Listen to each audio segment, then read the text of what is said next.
Ladies and gents, welcome back. Sorry for the voice. I got a bit of a something coming on.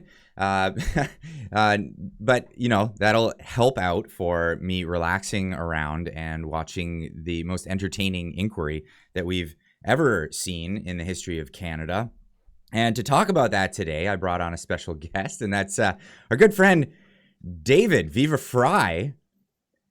Welcome to the show.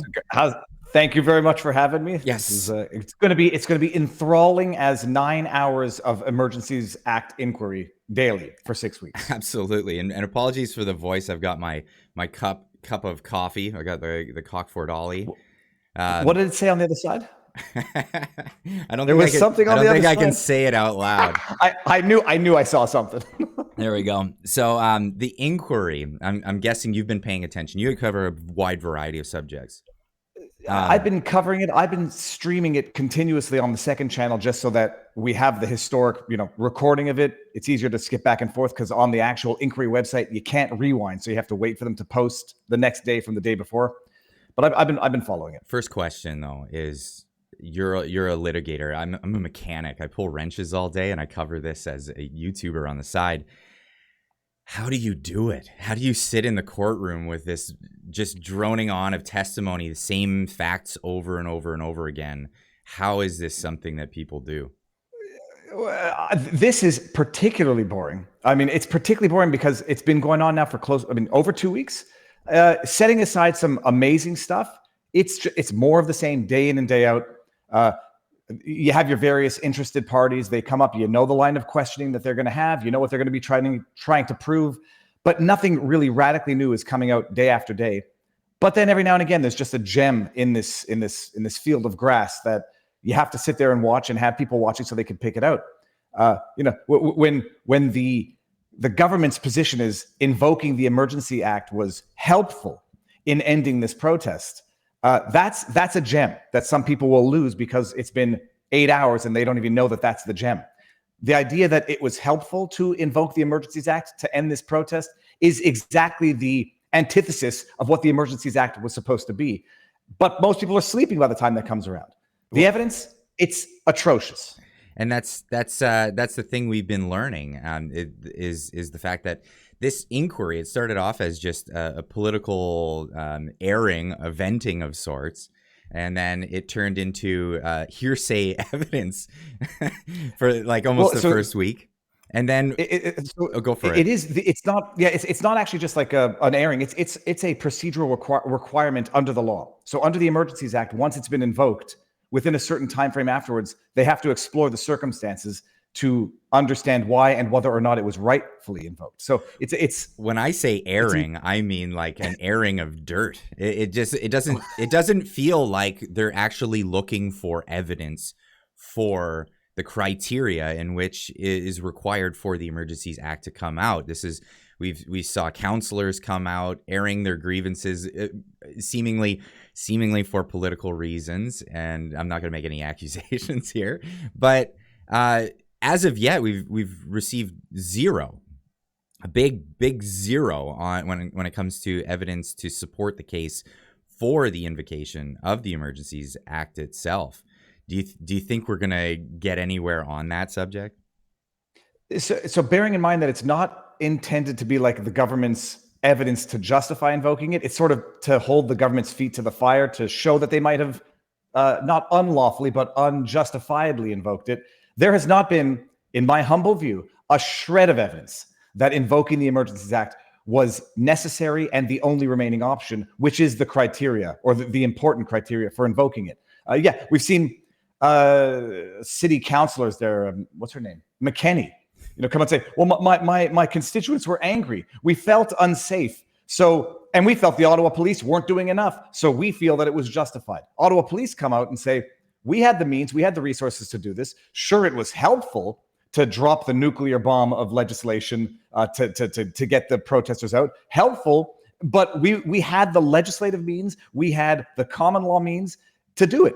And I think the judge, to his credit, is picking up on this. At one point, I think it was yesterday in the hours of whatever, the judge had a question and he said, when they came in and got the protesters out of the footprint, and by the way, just appreciate that term, the footprint, they're referring to the protesters like they refer to pollution, a carbon footprint. Their pollution on the city, we call it a footprint. I just wanted to get that out, that nice soundbite.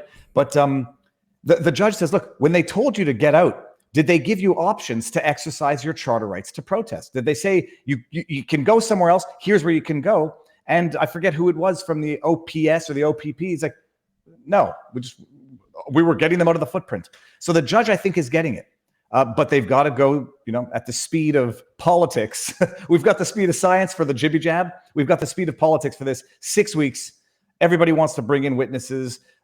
The OPS, OPP have been saying the same thing day in and day out.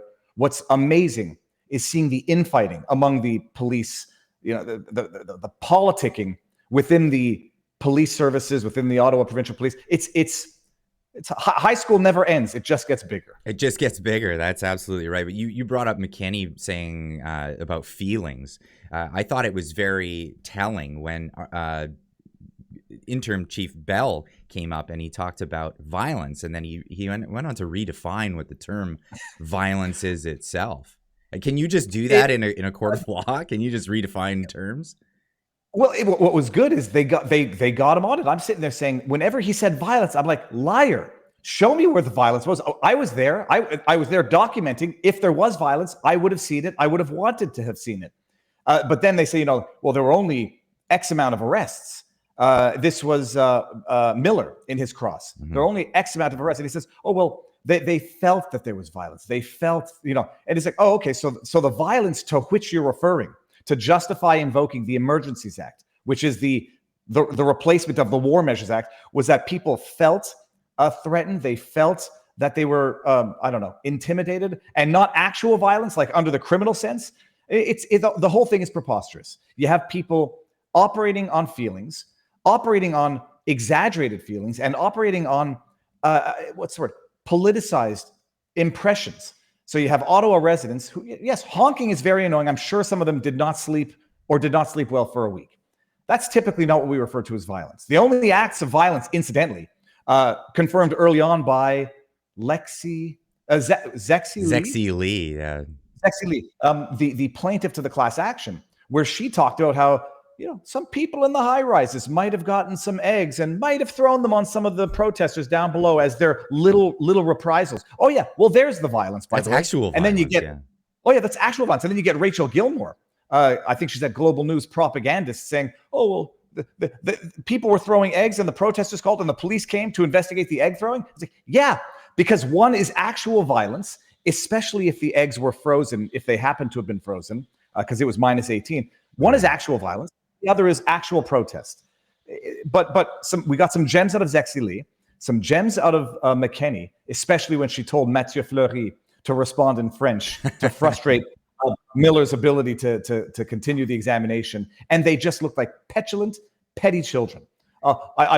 Mathieu Fleury, after testifying eloquently for however many hours, all of a sudden pretends not to understand what microaggressions are and has to answer in French, knowing that Miller doesn't speak French. It's petulant children on full display for anybody who doesn't doze off watching. Well, and this is a lot of people understanding now what this culture war is all about and how it's coming into actual courts of law, like microaggressions and all these terms, cultural violence or whatever the heck Bell was talking about. Mathieu Fleury referred to microaggressions as people giving stink eye or telling other people to take their masks off. We're in a commission to determine whether Justin Trudeau was right to invoke the Emergencies Act, violently suppress a peaceful protest, freeze bank accounts, shred the Charter of Rights, and these people are talking about microaggressions at a downtown core city level. It's a joke, but people have to make their way through it to understand the degree to which it's a sad, sick joke. Well, speaking of gems, I've got one good gem here, and this is from True North, and they posted a OPP intelligence officer, Pat Moore, says there was almost no reported criminal activity. And I'll just play this little clip here for you. So first, coming across Canada, and I'm going to speak bluntly, but I have to say that I'm trying to be blunt, but I don't have all the facts in relation to this. There was almost no reported criminal activity of any of this activity coming across Canada. There was a motor vehicle collision on the day before the event, and that had to do with somebody running into somebody who was in the Freedom Convoy. So it was conspicuous for the absolute lack of criminal activity. That's just unbelievable. Now, when there was some criminality in Winnipeg, a dude ran his car into 4 protesters. Yeah, that's true. There was some criminality, but I think largely it's due to the lack of criminality that was going on and how wholesome it really felt from the onset is what drew people out to Ottawa to join in the protests. People who aren't truckers, people who aren't of all walks of life, including yourself, and you went and you documented this whole thing.